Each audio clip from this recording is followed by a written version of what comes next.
It's so frustrating when people uh, listen to everyone else, and that's where they make their decision, not based on what they know or they feel, but on what everybody else tells them. My mother, who I love dearly, and I miss her, God in heaven knows I miss her every single day. Um, but she had a sense of,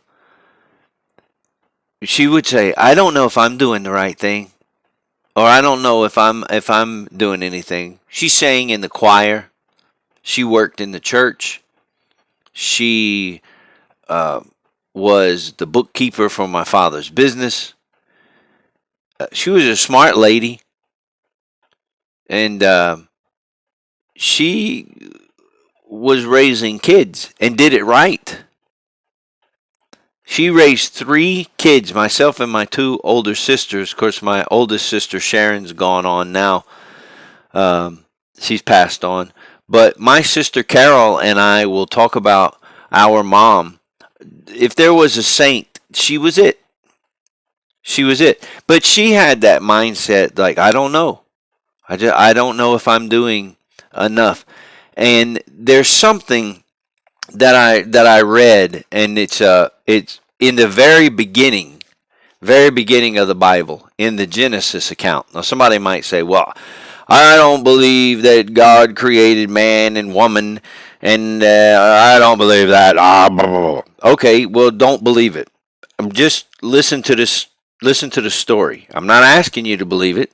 I'm just asking you to listen to the story, because we know there's a point in time where God makes man, as the Genesis account tells us. And then it says that God realized it wasn't good for man to be alone. Now that's true, right? Because leave us to our own devices, we will get in trouble. So he created a woman. And you know how the word woman came about, right? God created man, and when man got the first look at this woman that was created, he went, "Whoa, man!" And it stuck, and that's how she became woman.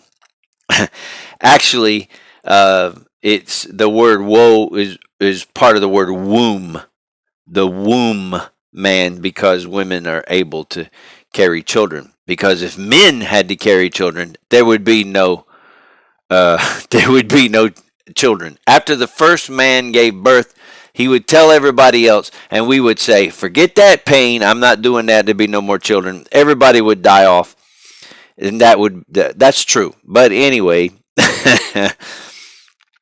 and man and woman are in the Garden of Eden, fellowshipping with God, and of course, the time comes that um, they break the fellowship.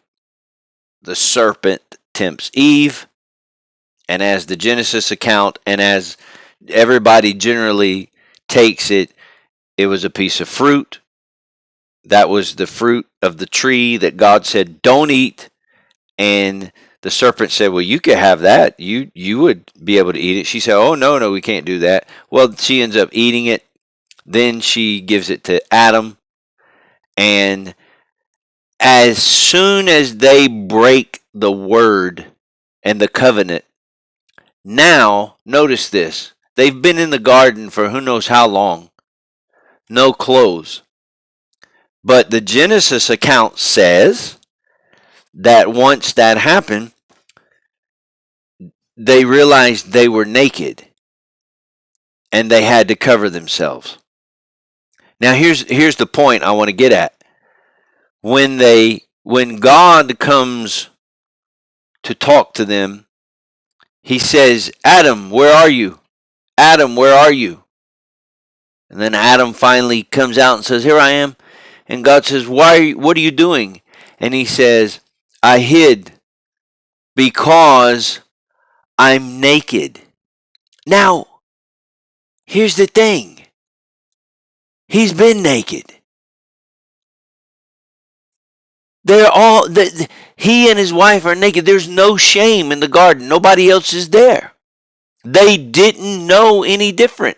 But here's where God speaks to him, and this is the whole point.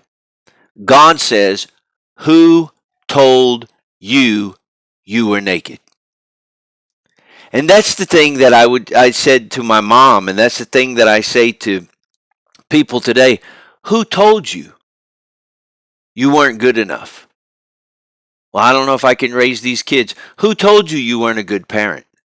Well, I don't know if I'm doing a good enough job. Who told you you couldn't do that job? Who told you you couldn't go back to school? Who told you? Listen, everybody told us in 2020 we weren't going to make it. Everybody was going to die. That was the end of the world. And yet here we are. Oh, listen, I'm going to tell you something. It ain't over until God says, or the universe closes the book on you.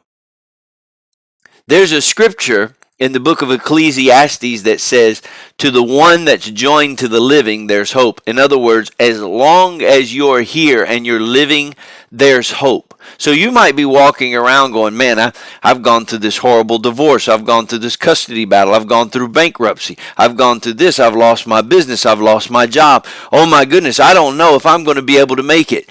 Who told you that you couldn't make it? Who told you you were less than? If I had listened to everybody else, I wouldn't be here. I wouldn't be doing anything.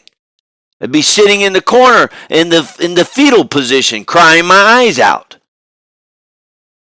I had so much loss in my life, it's ridiculous. One day I'll talk about it, but I don't talk about it too much because I don't want people to get depressed. But who told you? And that's what God was saying to man. Who told you that you were naked, that you didn't have what you need?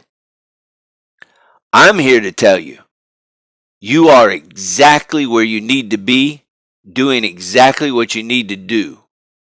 You are important. Otherwise, you wouldn't be here. And I'm going to say this right now. May God richly bless you. This is my prayer.